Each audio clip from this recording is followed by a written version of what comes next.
الحمد لله وحده والصلاة والسلام على من لا نبي بعده أما بعد. وقال الله تبارك وتعالى في كلامه المجيد والفرقان الحميد: فأعوذ بالله من الشيطان الرجيم. بسم الله الرحمن الرحيم. يوم يكشف عن ساق ويدعون إلى السجود فلا يستطيعون خاشعة أبصارهم ترهقهم ذلة وقد كانوا يدعون إلى السجود وهم سالمون. وقال رسول الله صلى الله عليه وسلم: من ترك الصلاة متعمدا فقد كفر، أو كما قال عليه الصلاة والسلام. اللهم صل على محمد وعلى آل محمد في أول وأوسط وآخر كلامنا وبعد.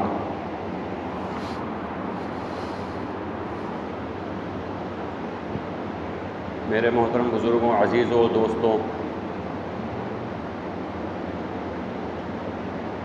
اللہ عز و جل کا بے انتہا فضل ہوا، اس کا کرم اور اس کا احسان ہوا کہ اس پاک پروردگار نے ایک مرتبہ اور ہمیں رمضان المبارک جیسی عظیم نعمت عطا فرمائی. الحمدللہ ثم الحمدللہ. ہم نے رمضان المبارک میں روزے رکھے، تراویح پڑھی، صدقہ و خیرات کیا، نوافل کا اہتمام، فرائض کا اہتمام کیا، اور اللہ رب العالمین نے جو حقوق ہمارے اوپر عائد کیے، اللہ رب العالمین نے جو ذمہ داریاں ہمارے اوپر ڈالی، ان تمام کو ادا کرنے کی بھرپور کوشش کی. اللہ رب العالمین سے دعا ہے کہ اللہ رب العالمین ہماری ان ٹوٹی پھوٹی عبادتوں کو اپنی بارگاہ میں قبولیت سے نوازے. الحمدللہ ثم الحمدللہ. ہم سب مسلمان کلمہ لا الہ الا اللہ محمد رسول اللہ کا اقرار کرنے والے ہیں، اور کلمہ لا الہ الا اللہ محمد رسول اللہ یہ وہ شے ہے، یہ وہ چیز ہے جس کے ساتھ اللہ رب العالمین نے کئی ساری ذمہ داریاں اور کئی سارے حقوق ہمارے سے متعلق کر دیے ہیں. یعنی اگر کلمہ لا الہ الا اللہ محمد رسول اللہ کا اقرار کرنے والے ہیں، اپنے آپ کو مسلمان اور مومن کہلانے والے ہیں، اور اللہ کی وحدانیت پر، اللہ کے نبی صلی اللہ علیہ وسلم کی نبوت اور رسالت پر ایمان لانے والے ہیں، تو ایک طویل فہرست ہے، ایک لمبی لسٹ ہے کاموں کی کہ وہ کام جو ہمیں کرنا ہے، اور ایک طویل فہرست اور لمبی لسٹ ہے ان کاموں کی جن سے ہمیں رکنا ہے. اور فرمایا کہ جب تک ان تمام کاموں کی رعایت انسان نہ کرنے لگ جائے، یعنی اللہ رب العالمین کے احکامات پر عمل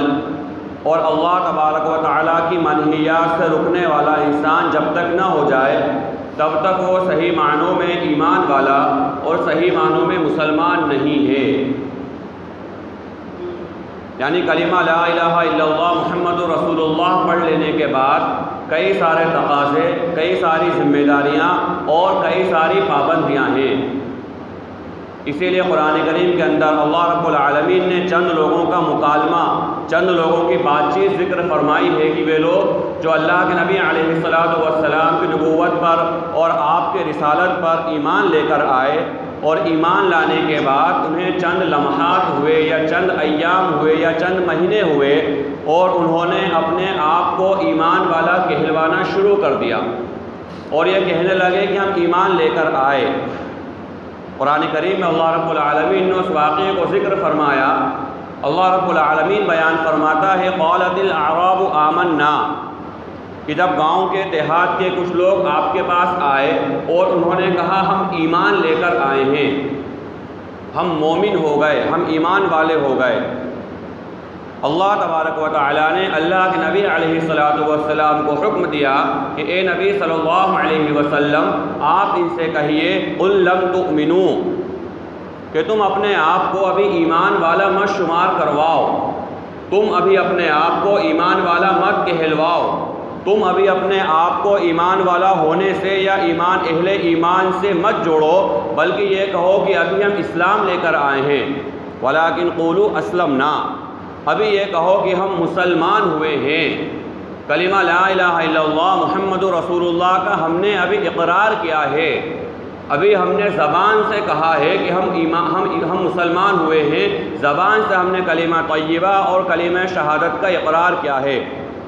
وَلَمَّا يَدْخُلِ الْإِيمَانُ فِي قُلُوبِكُمْ، حالانکہ ایمان ابھی تمہارے دلوں میں نہیں اترا ہے، ابھی ایمان تمہارے دلوں میں داخل نہیں ہوا ہے،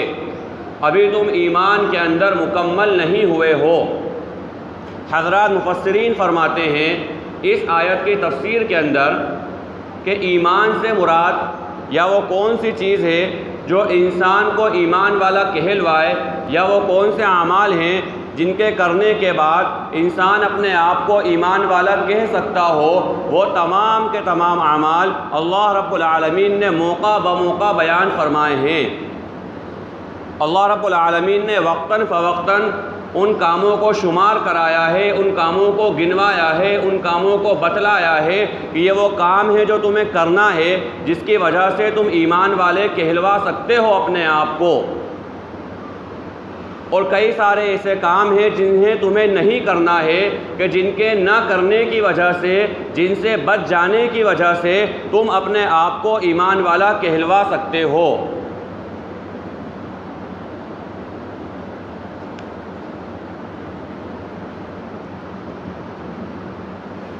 چنانچہ اللہ رب العالمین نے کئی سارے کام بیان فرمائے ہیں اور کئی سارے کام گنوائے ہیں کہ جن کے ذریعے ایک ایمان والا اپنے آپ کو ایمان والا کہلوا سکے۔ ان تمام کاموں کے اندر، ان تمام اعمال کے اندر اللہ رب العالمین سے تقرب کے ان تمام ذرائع کے اندر سب سے اہم عمل، سب سے اہم ذریعہ، سب سے اہم چیز اللہ رب العالمین نے ایمان والوں کے اوپر نماز فرض کی ہے۔ اور اللہ رب العالمین نے قرآن کریم کے اندر جتنی بار نماز کا ذکر فرمایا، جتنی بار اللہ رب العالمین نے نماز کی تاکید کی ہے، اور جتنا اللہ رب العالمین نے نماز پر ابھارا ہے، اگر ہم اس کو ظاہری طور پر سرسری نظر کے اندر بھی قرآن کریم کو کھول لیں اور اس کو پڑھنا شروع کریں، کئی مواقع ایسے ہیں، کئی موقع ایسے ہیں، کئی صفحات اور کئی رکوع ایسے ہیں اور کئی پارے ایسے ہیں جہاں اللہ رب العالمین نے بہت زیادہ نماز کا احکام، نماز کا حکم بیان فرمایا اور نماز کی تاکید بیان فرمائی۔ فرمایا ان الصلاۃ کانت علی المؤمنین کتابا موقوتا، بے شک نماز ایمان والوں کے اوپر وقت وقت پر فرض ہے۔ اللہ رب العالمین نے نماز کو اہل ایمان کے اوپر وقتاً فوقتاً فرض کیا ہے۔ جب جس نماز کا وقت آ جائے، جس نماز کے وقت میں انسان داخل ہو جائے، اس وقت ایمان والے کے اوپر نماز فرض ہے۔ اللہ ہم سب کی حفاظت فرمائے، اللہ ہم سب کو معاف فرمائے۔ جب رمضان المبارک کا مہینہ چلے جاتا ہے تو جس طرح سے کئی سارے امور اور کئی سارے ایسے کام ہیں جو خاص طور پر رمضان المبارک کے اندر کرتے ہیں، ان تمام کاموں میں سے ایک کام نماز بھی ہے کہ امت کا ایک بڑا طبقہ صرف اور صرف رمضان المبارک کے اندر نماز کا اہتمام یا نماز کی پابندی کرتا ہے۔ حالانکہ یہ ایمان والے کے لیے انتہائی افسوس کی، انتہائی شرم کی اور انتہائی ندامت اور پستی کی بات ہے کہ صبح سے لے کے شام تک اللہ کے سامنے اس کا سر نہ جھکے۔ کئی دن گزر جائیں، کئی ہفتے گزر جائیں، کئی مہینے گزر جائیں، صرف جمعے کے علاوہ یا کوئی خاص نماز کے وقت کے علاوہ ایمان والے کا سر اللہ کے سامنے نہ جھکے، اپنے بنانے والے کے سامنے، اپنے پیدا کرنے والے کے سامنے، اپنے خالق اور رازق کے سامنے، اپنے مالک کے سامنے، اپنے آقا کے سامنے اور اپنے معبود کے سامنے کسی ایمان والے کا سر نہ جھکے، وہ اس کے سامنے رکوع نہ کرے، وہ اس کے سامنے سجدہ نہ کرے، وہ اس کی بارگاہ میں اپنے سر کو نہ ٹیکے۔ یہ ایمان والے کے لیے انتہائی افسوس کی بات ہے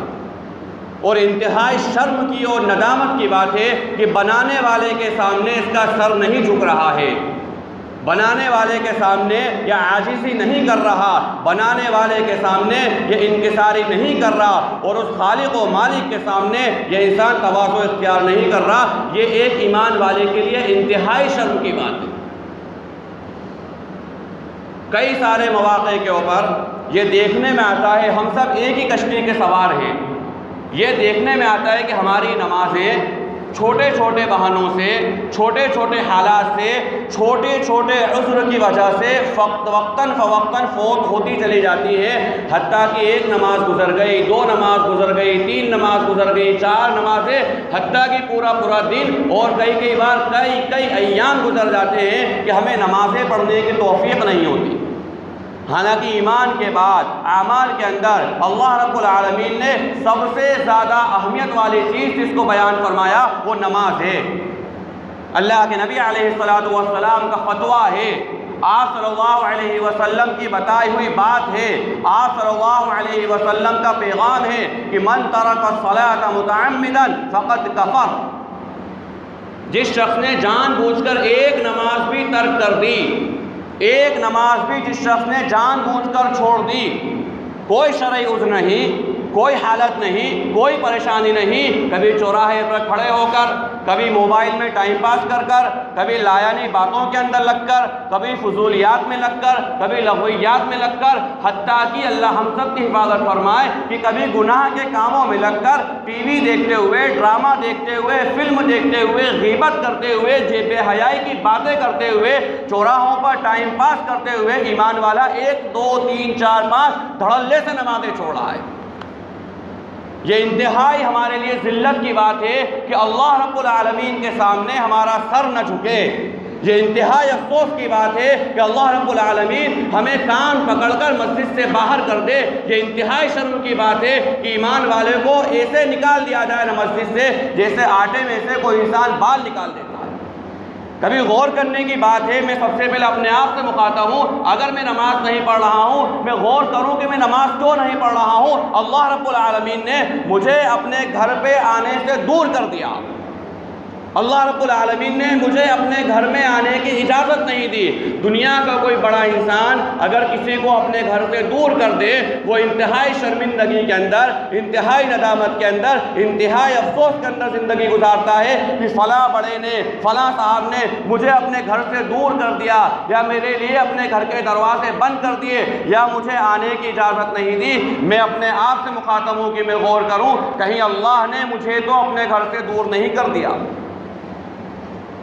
وہ نماز جس کا اہتمام رمضان المبارک کے اندر ہم کرتے تھے اور خوب کرتے تھے، آخر کون سی بات ہو گئی، کون سی وجہ ہو گئی، کون سی قیامت ایسی آ گئی کہ ہماری مسجدیں سونی ہو گئی؟ کون سا ایسا کام ہو گیا جس کی وجہ سے دونوں تینوں حال ہماری مسجد کے بھرے ہوتے تھے، آج عالم یہ ہے کہ 2 یا 3 صفحے ایک حال بھی پورا نہیں ہو رہا؟ کون سا ایسا عذر یا کون سی ایسی وجہ ہے؟ ہمیں اپنے دل میں جھانک کر فتویٰ لینا ہے کہ کون سی ایسی وجہ ہے جس کی وجہ سے میں نماز جیسی اہم عبادت سے رک گیا۔ یعنی اللہ کے نبی علیہ السلام نے اتنی زیادہ تاکید اور اتنی زیادہ اہمیت اور اتنا کھول کر نماز کو بیان فرمایا کہ ایک موقع پر آپ صلی اللہ علیہ وسلم نے انتہائی خطرناک بات بیان فرمائی، اور بڑی مشہور و معروف حدیث ہے، بارہا ہم نے سنا ہے، کہا ہے، پڑھا ہے، پڑھایا ہے، بہت عام حدیث ہے اور بہت معروف ہے، بہت مشہور حدیث ہے کہ اللہ کے نبی علیہ السلام نے بیان فرمایا کہ میرا دل چاہتا ہے آپ پوری دنیا کے لیے، تمام عالم کے لیے رحمت بنا کر بھیجے گئے، اتنے عفو درگزر کرنے والے، سراپا رحمت، اتنے زیادہ نرم دل، اتنے زیادہ آپ دل کے چھوٹے نرم دل، ذرا سی بات کے اندر آپ علیہ السلام کی آنکھوں میں سے آنسو جاری ہو جایا کرتے تھے۔ اتنا زیادہ اللہ رب العالمین نے آپ کو نرم دل بنایا، اتنے زیادہ آپ کا نرم دل، اس کے باوجود آپ صلی اللہ علیہ وسلم یہ بات بیان فرما رہے ہیں کہ میرا دل چاہتا ہے کہ چند نوجوانوں کو اکٹھا کروں اور انہیں جنگل بھیجوں اور ان کو حکم دوں کہ جاؤ جنگل سے لکڑیاں کاٹ کر لے کر آؤ اور ان لوگوں کے گھروں میں آگ لگوا دو جو بلا کسی عذر کے گھروں میں نماز پڑھ لیتے ہیں۔ یہ حکم اور یہ تاکید اور یہ عذاب اور یہ پکڑ تو ان کے لیے ہے جو بلا عذر کے گھروں میں نماز پڑھ لیتے ہیں اور جو نماز ہی نہیں پڑھتے۔ یعنی غور کرنے کا مقام ہے کہ اللہ کے نبی علیہ السلام نے جو تاکید اور جو اہمیت نماز کی بیان فرمائی وہ ہماری زندگی میں کتنی ہے۔ رمضان المبارک کے چلے جانے کے بعد ہماری مسجدیں مرثیہ کر رہی ہیں، ماتم کر رہی ہیں اور رو رہی ہیں کہ وہ رمضان المبارک کے نمازی کہاں چلے گئے۔ جو مسجدیں آباد تھیں، جو اللہ کے بندے اللہ کی عبادت کر رہے تھے، اپنے سجدوں سے مسجد کو آباد کر رہے تھے، صرف اور صرف جمعے کے لیے یا کبھی خاص کسی موقع کے اندر ہم مسجد کے اندر آ گئے۔ اللہ ہم سب کی حفاظت فرمائے۔ عالم تو یہ ہے کہ نماز جنازہ کے لیے آنے والے بہت سے افراد فرض نماز نہیں پڑھتے۔ یہ بھی امت کا المیہ اور یہ امت میں عمومی طور پر عذاب کے آنے کی وجہ، اور اللہ رب العالمین نے جو ذلت اور خواری اور پستی میں امت کو مسلط کیا اس کی بڑی اہم وجہ کہ اللہ کے بندوں نے فرائض کا ایسا ماحول بنایا، ایسا مذاق بنایا اور ایسا مذاق بنایا کہ فرائض کے لیے بھی اللہ کے بندے مسجد نہیں آ رہے، حتیٰ کہ نماز جنازہ کے لیے آئے ہوئے ہیں، انتظار کر رہے ہیں کب نماز پوری ہو اور نماز پوری ہونے کے بعد ہم نماز جنازہ پڑھیں۔ فرض کا انکار کر دینے کے بعد، فرض کو ٹھکرا دینے کے بعد، فرض کے اوپر عمل نہ کرنے کے بعد انسان انتظار کر رہا ہے کہ میں فرض کفایہ کو ادا کروں۔ میرا عزیزو، نماز کا چھوڑنا اتنا خطرناک گناہ ہے، اتنا بڑا گناہ ہے کہ علامہ راضی رحمہ اللہ فرماتے ہیں کہ اگر کسی انسان نے نماز ایک وقت کی چھوڑ دی، اللہ ہم سب کی حفاظت فرمائے، اگر ظہر کی نماز چھوڑ دی اور عصر میں وہ اپنے آپ کو مسلمان کہلا رہا ہے تو اس کو مسلمان کہلانے کا حق نہیں ہے، اس لیے کہ یہ فتویٰ اللہ کے نبی علیہ السلام کا ہے کہ من ترک الصلاۃ متعمدا فقد کفر، جس شخص نے جان بوجھ کر ایک نماز چھوڑ دی گویا کہ وہ کافر ہو گیا۔ یہ کسی مجتہد کا یا کسی مفتی صاحب کا یا کسی اہل علم کا یا کسی دارالقضاء کا فتویٰ نہیں، اللہ کے نبی علیہ السلام کا فتویٰ ہے جس میں ذرہ برابر شک کی گنجائش نہیں۔ ذرہ برابر شک کرنے کی وجہ سے انسان دائرہ ایمان سے خارج ہو جائے گا۔ اس ہستی کا فتویٰ ہے کہ جس شخص نے جان بوجھ کر ایک نماز ترک کر دی گویا کہ وہ کافر ہو گیا۔ یا اللہ ہماری حفاظت فرمائے کہ بے دھڑک نمازیں قضا ہو رہی، بے دھڑک نمازیں ہم چھوڑ رہے لیکن ہماری پیشانی پہ بل نہیں آ رہا۔ اللہ سب سے پہلے میری حفاظت فرمائے۔ امت کا ایک بڑا طبقہ، بڑی معذرت کے ساتھ عرض کر رہا ہوں، فجر کی نماز میں ناپاک بستروں پر پڑا رہتا ہے، فجر کی نماز میں ناپاک بستروں پر پڑا ہوا ہے۔ ایک طبقے کو غسل کرنے کی حاجت ہے، غسل کرنا اس پہ فرض ہے، نماز پڑھنا اس پہ فرض ہے، لیکن وہ غسل جنابت 9 بجے 10 بجے کر رہا ہے۔ اس کو غسل جنابت کر کے مسجد کے اندر آنا فرض تھا۔ ایک بڑا طبقہ امت کا ناپاک بستروں پہ پڑا ہوا ہے فجر کے وقت، اور اللہ کے نبی علیہ السلام کی ساری وعید اور سارے عذاب کا شکار ہو رہا ہے۔ قرآن کریم کے اندر اللہ رب العالمین نے ایک مکالمہ ذکر فرمایا، ایک بات چیت ذکر فرمائی کہ جب جنت کے اندر جو لوگ جائیں گے اور جو لوگ دوزخ کے اندر جائیں گے، جنتیوں اور جہنمیوں کے درمیان ایک بات چیت ذکر فرمائی، ایک مکالمہ ذکر فرمایا کہ اہل جنت سوال کریں گے جہنمیوں سے، فی جنات یتساءلون عن المجرمین، مجرموں سے سوال کریں گے، مجرموں سے پوچھیں گے کہ تم یہاں پر کیوں ہو؟ تمام طرح کے گناہ ایک طرف رکھ دیے جائیں، صرف ایک گناہ کو اگر لے لیا جائے کہ نماز کا چھوڑنا، صرف ایک گناہ کو لے لیا جائے، مجرمین سے اہل جنت پوچھیں گے کہ تم یہاں پر کیوں ہو؟ ما سلککم فی سقر، جہنم میں تم کیوں ہو؟ وہ کہیں گے لم نک من المصلین، ہم نماز نہیں پڑھا کرتے تھے۔ ایک عمل جہنم کے اندر لے جانے کے لیے، جہنم میں غوطہ دینے کے لیے، اللہ کے عذاب سے دوچار کرنے کے لیے، اللہ کی پکڑ میں مبتلا کرنے کے لیے اور اللہ کی لعنت، اس کی پھٹکار اور اس کی بددعا اور اس کی رحمت سے دوری کے لیے صرف ایک عمل کافی ہے کہ وہ کہیں گے ہم نماز نہیں پڑھا کرتے تھے۔ اتنا سخت ترین گناہ ہے میرے عزیزو نماز کا چھوڑنا کہ جو امت نماز پہ کھڑی نہیں ہو سکتی، جو اللہ کے اس اہم حکم پر کھڑی نہیں ہو سکتی، وہ کسی حال میں کہیں پر بھی کھڑی نہیں ہو سکتی۔ اگر نماز جیسی عبادت ہماری زندگیوں کے اندر نہیں ہے تو ہم غور کریں کہ آخر ہم کہاں پر کھڑے ہوئے ہیں، کون سی جگہ پر ہم کھڑے ہوئے ہیں۔ کیا ہماری زندگی کا مقصد ہے؟ کیا ہماری زندگی کا نصب العین ہے؟ آخر ہم اللہ سے چاہ کیا رہے ہیں؟ اللہ سے مانگ کیا رہے ہیں؟ اگر نماز کے اوپر امت کھڑی نہیں ہے تو بہت زیادہ افسوس کی بات، بہت زیادہ نقصان کی بات اور بہت زیادہ شرمندگی کی بات ہے کہ فرائض کے اندر ہم کوتاہی کر رہے ہیں، حالانکہ کسی صورت کے اندر یہ چیز معاف نہیں ہے۔ آخرت کے اندر اللہ رب العالمین نے ایک منظر ذکر فرمایا، اور میرے عزیزوں اس منظر کو ہم ذرا تنہائی میں بیٹھ کر غور کریں، رونگٹے کھڑے کرا دینے والا منظر ہے، انسان کو ہلا دینے والا منظر ہے۔ اللہ رب العالمین نے بیان فرمایا یوم یکشف عن ساق ویدعون الی السجود فلا یستطیعون، یوم یکشف عن ساق ویدعون، جس دن پروردگار ساق کی تجلی فرمائے گا، اس کو دیکھ کر وہ مخلوقات جو سجدے کی پابند تھی دنیا کے اندر، وہ تمام کے تمام سجدے میں گر جائیں گے۔ جب ان کو پکارا جائے گا، ان کو بلایا جائے گا، آؤ اللہ کے سامنے سجدہ کرو،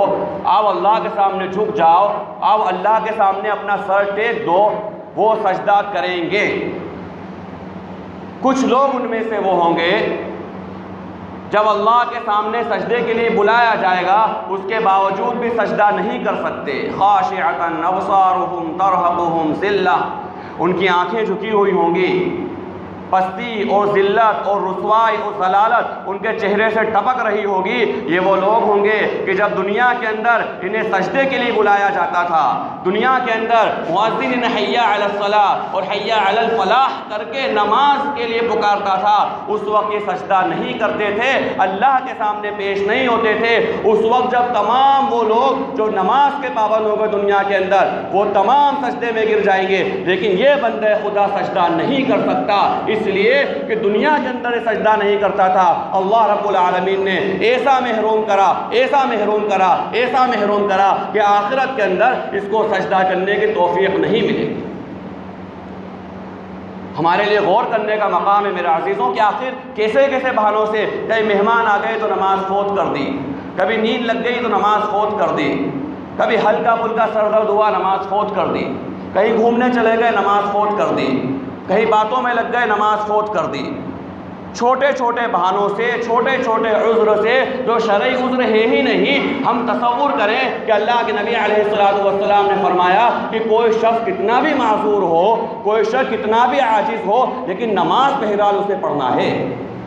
کھڑے ہو کے پڑھنے کی طاقت نہیں ہے، قیام کرنا فرض ہے، کھڑا ہونا فرض ہے، لیکن کھڑے ہونے کی طاقت نہیں ہے، بیٹھ کے نماز پڑھ لے۔ بیٹھنے کی طاقت نہیں ہے، لیٹ کے نماز پڑھ لے۔ لیٹنے کی طاقت نہیں ہے، اشارے سے نماز پڑھ لے۔ سفر کے اندر ہے، قصر کر لے۔ کسی حال کے اندر اللہ رب العالمین نے نماز معاف نہیں فرمائی۔ اور اس سے زیادہ اہم وہ منظر یا وہ واقعہ کہ جب ایک ایمان والا یا ایمان والوں کی جماعت کافروں کے مقابلے میں صف آ رہا ہے، ہم اپنے آپ سے پوچھیں، غور کریں کہ سب سے زیادہ اہم عمل اور سب سے زیادہ اخلاص والا عمل یا سب سے زیادہ اہم چیز اور سب سے زیادہ محبوب چیز انسان کو کیا ہوتی ہے؟ سب سے زیادہ محبوب چیز، سب سے زیادہ پسندیدہ چیز انسان کو اپنی جان ہوتی ہے۔ اسی لیے اگر ہم کہیں پر کھڑے ہوئے ہیں، اگر کسی نے کچھ بولا بھائی اوپر سے کچھ وزن گر رہا ہے، فوراً وہاں سے ہٹ جائیں گے، کیونکہ ہمیں اپنی جان پیاری ہے۔ اسی طریقے سے اگر ہم آگے جا رہے ہیں، گاڑی آ رہی ہے، فوراً پیچھے ہو جائیں گے، اس لیے کہ ہمیں اپنی جان پیاری ہے۔ کہیں آگ لگ رہی ہے، اس کی لپٹیں اٹھ رہی ہیں، ان لپٹوں کی وجہ سے ہم پیچھے ہو جائیں گے، کہیں آگ کے شکار نہ ہو جائیں، اس لیے کہ ہمیں اپنی جان پیاری ہے۔ جھلستی ہوئی گرمی کے اندر ہم کان باندھ کے نکل رہے ہیں، آنکھوں پہ چشمہ لگا کے نکل رہے ہیں، بعض احباب پیاز اپنی جیب میں رکھ کے نکل رہے ہیں کہیں لو نہ لگ جائے، کیونکہ جان ہمیں پیاری ہے۔ گرمی سردی کے لباس ہمارے پاس ڈھیر سارے ہیں، اس لیے کہ ہمیں اپنی جان پیاری ہے، میری جان کو کوئی نقصان نہ ہو جائے۔ جان کو آرام پہنچانے کے لیے، اپنے جسم کو آرام پہنچانے کے لیے ہر طرح کے دھتگرم انسان کرتا ہے، حلال و حرام کی تمیز تک انسان چھوڑ دیتا ہے، اس لیے کہ مجھے اپنی جان پیاری ہے۔ اور یہ ایسا ہی محبت اپنے جسم سے انسان کا ایسا رشتہ ہے کہ اس میں کوئی مداہنت نہیں ہے، کوئی مکاری نہیں ہے، کوئی چاپلوسی نہیں ہے، کوئی دکھاوا نہیں ہے، خالص اخلاص ہے۔ کہ انسان کو سب سے زیادہ اپنی جان پیاری ہے۔ قرآن کریم کے اندر اللہ رب العالمین نے مجاہدین اسلام کو مخاطب کرتے ہوئے کہا، اور یہ وہ مجاہدین اسلام ہیں جو اپنا سر اپنی ہتھیلی پر رکھ کر اللہ کے سامنے آ گئے، جو جب گھروں سے نکلے ہیں تو کفن باندھ کر نکلے ہیں، اللہ کے سامنے پیش ہو گئے کہ اللہ ہم اس وجہ سے آئے ہیں، جو قرآن کریم اللہ رب العالمین نے منظر کشی فرمائے کہ بعض لوگ تو وہ ہیں جو اللہ سے کیے ہوئے وعدے کو پورا کر چکے ہیں، یعنی اللہ رب العالمین سے جو وعدہ کیا تھا کہ اللہ تیرے دین کے خاطر اپنی جان مال سب چیز قربان کر دیں گے، اس میں اپنی جان تک اللہ کے راستے میں قربان کر چکے ہیں۔ ایک گروہ تو وہ ہے جو شہداء اسلام ہیں، اور دوسرا گروہ وہ ہے جو مجاہدین اسلام ہیں، جو اس لیے نکلا ہے کہ اے اللہ میں تیرے دین کو نافذ کروں، جو اس لیے نکلا ہے کہ اے اللہ میں تیرے دین کو غالب کروں، جو اس لیے نکلا ہے کہ اللہ تیری زمین پر تیرا قانون ہو، اے اللہ تیری زمین پر تیرے مطابق فیصلے کیے جائیں، جو دین کی بلندی کے لیے، اعلاء کلمت اللہ کے لیے، کسی فرقے کی، کسی جماعت کی، کسی مسلک کی، کسی منہج کی تبلیغ کے لیے نہیں، بلکہ اسلام کو بلند کرنے کے لیے نکلا ہے، جس کے سامنے وہ حدیث ہے کہ اللہ کے نبی علیہ الصلوۃ نے فرمایا الاسلام یعلو ولا یعلی علیہ، کہ اسلام تو غالب ہونے کے لیے آیا ہے، اسلام مغلوب نہیں ہو سکتا، اسلام تو فاتح ہے، اسلام مفتوح نہیں ہو سکتا۔ وہ حدیث اس کے سامنے ہے، ذرا منظر کشی ہم اپنے ذہنوں میں سوچیں وہ کیا منظر ہوگا کہ ایک طرف باطل کی صف لگی ہوئی ہیں اور ایک طرف مجاہدین اسلام کھڑے ہوئے ہیں۔ اس وقت بھی اللہ رب العالمین نے کہا کہ جب نماز کا وقت آ جائے، وَإِذَا كُنْتَ فِيهِمْ فَأَقَمْتَ لَهُمُ الصَّلَاةَ فَلْتَكُنْ طَائِفَةٌ مِّنْهُمْ مَعَكَ وَلْيَأْخُذُوا أَسْلِحَتَهُمْ فَإِذَا سَجَدُوا فَلْيَكُونُوا مِنْ وَرَائِكُمْ وَلْتَأْتِ طَائِفَةٌ أُخْرَىٰ لَمْ يُصَلُّوا فَلْيُصَلُّوا مَعَكَ وَلْيَأْخُذُوا حِذْرَهُمْ وَأَسْلِحَتَهُمْ۔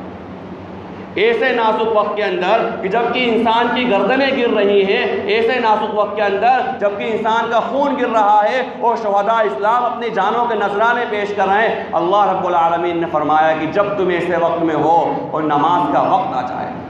جب تم ایسے حال کے اندر ہو اور جب نماز کا وقت آ جائے تب تم نماز کے لیے کھڑے ہو جانا۔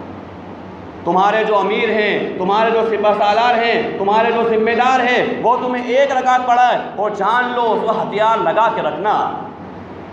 یعنی ایسا نازک وقت ہے کب دشمن کا حملہ ہو۔ اور اس کی تفصیل فقہاء نے بیان فرمائے کہ جو مجاہد ہے بہت ساری چیزوں کی اس کو رعایت ہے کہ بھائی اگر ادھر یہ عمل نہ ہو تو کوئی مسئلہ نہیں، جو ہمارے لیے بہت سارے فرائض ہیں، اگر میدان جنگ میں کوئی نماز پڑھ رہا ہے کئی ساری چیزوں کی رعایت ہے، کہا کوئی مسئلہ نہیں، لیکن نماز ضرور پڑھنا اور ہتھیار لگا کے رکھنا، اس حال میں نماز پڑھنا کہ تمہارا جو سپہ سالار ہے، تمہارا جو ذمہ دار ہے، وہ ایک رکعت نماز آدھے مجاہدین کو پڑھائے، آدھے لشکر اسلام کو پڑھائے، اور اس کے بعد جب وہ سجدے میں چلے جائے تو وہ لشکر پیچھے ہو جائے، دوسرا لشکر آ جائے، وہ نماز پڑھ لے، اور اس کے بعد میں دونوں ایک ایک رکعت اپنی پوری کر لیں، لیکن فرمایا اس حال میں بھی نماز کو ترک مت کرنا۔ ہم میرے عزیزوں میں اپنے آپ سے مخاطب ہوں کہ ہم یہ غور کریں کہ ہماری زندگی کے اندر اس اہم عبادت کا مقام کہاں پر ہے، یہ اہم عبادت ہماری کس لیول کی ہے، کس درجے کی ہے کہ اللہ کے نبی علیہ السلام کے تربیت یافتہ صحابہ فرماتے ہیں کہ ہمارے زمانے کے اندر ہم نے دیکھا ہے کہ جو کھلم کھلا منافق ہوتا تھا، جو علی الاعلان نفاق پر آمادہ تھا، دنیا بھی جانتی تھی، مسلمان بھی جانتے تھے کہ مسلمان نہیں ہے، پوری دنیا اس کو جانتی تھی کہ مسلمان نہیں ہے، صرف یہ اسلام کا لبادہ اڑا ہوا ہے، مسلمان نہیں ہے، کہا وہ تو بہرحال جماعت کی نماز سے رہ جاتا تھا۔ اور شراح حدیث فرماتے ہیں اس حدیث کے تحت یہ بھی گنے چنے افراد تھے، کھلم کھلا منافقین میں بھی چند افراد تھے جو نماز با جماعت ترک کر دیتے، ورنہ کھلم کھلا منافق بھی اور وہ جس کا نفاق چھپا ہوا ہے کسی کی ہمت نہیں ہوتی تھی کہ نماز با جماعت کو ترک کر دے، نماز با جماعت کو ترک کر دے، کسی منافق کی بھی ہمت نہیں ہوتی تھی کہ نماز با جماعت کو ترک کر دے۔ ہم کس مقام پر کھڑے ہوئے ہیں؟ ہم نے الحمدللہ، اللہ ہم سب کی حفاظت فرما، امت میں ایک طبقہ ایسا بھی تھا، بہرحال وہ کم تھا، کہ وہ روزے رکھ رہا ہے لیکن نماز نہیں پڑھ رہا، دکان کھولی ہے صبح سے لے کے شام تک، افطار بھی وہیں پر کر لیا لیکن نماز کی توفیق نہیں ہوئی، اور اگر ہوئی بھی ہے تو تھوڑی بہت نماز کسی طرح پڑھ پڑھا کے گویا کہ اللہ سے قرض دیا، اس قرض کو ادا کر دیا۔ تو اس لیے میرے عزیزوں بہت غور کرنے کا مقام ہے، بہت زیادہ غور و فکر کا مقام ہے کہ اللہ رب العالمین نے جو فرض ہمارے اوپر عائد کیا ہے، اللہ رب العالمین نے جو ذمہ داری ہمارے اوپر عائد کی ہے، اور اللہ کے نبی علیہ السلام نے موقع موقع پر جو نماز کے تعلق سے بیان فرمایا، جو کھول کھول کر باتیں بیان فرمائی ہیں، ہم اس بات کا ارادہ کریں، عزم مصمم کریں، پکا اور پختہ ارادہ کریں کہ انشاءاللہ آج سے اور ابھی سے تا حیات ہماری موت تک انشاءاللہ نماز کو کبھی ترک نہیں کریں گے انشاءاللہ۔ اور جو کمی کوتاہیاں ہماری زندگی کے اندر نماز کے تعلق سے یا کسی بھی عبادت کے تعلق سے ہیں، ان تمام کے بارے میں سب سے پہلے یہ غور کریں گے کہ اس کی ہمیں کمی ہے، یہ چیز ہماری زندگی میں نہیں ہے۔ جب وہ چیز کا احساس ہمیں ہوگا تو انشاءاللہ اس کے اوپر عمل کرنا آسان ہوگا۔ لہذا اس بات کا احساس رکھیں انشاءاللہ کہ اگر ہماری زندگی میں نماز نہیں ہے یا کوئی دوسری عبادت نہیں ہے تو انشاءاللہ اس کو کما حق عمل کریں گے انشاءاللہ۔ ارادہ کرتے ہیں سب انشاءاللہ۔ اللہ رب العالمین سے دعا ہے کہ اللہ رب العالمین کہی گئی باتوں پر کما حق عمل کی توفیق نصیب فرمائے۔ وآخر دعوانا الحمدللہ رب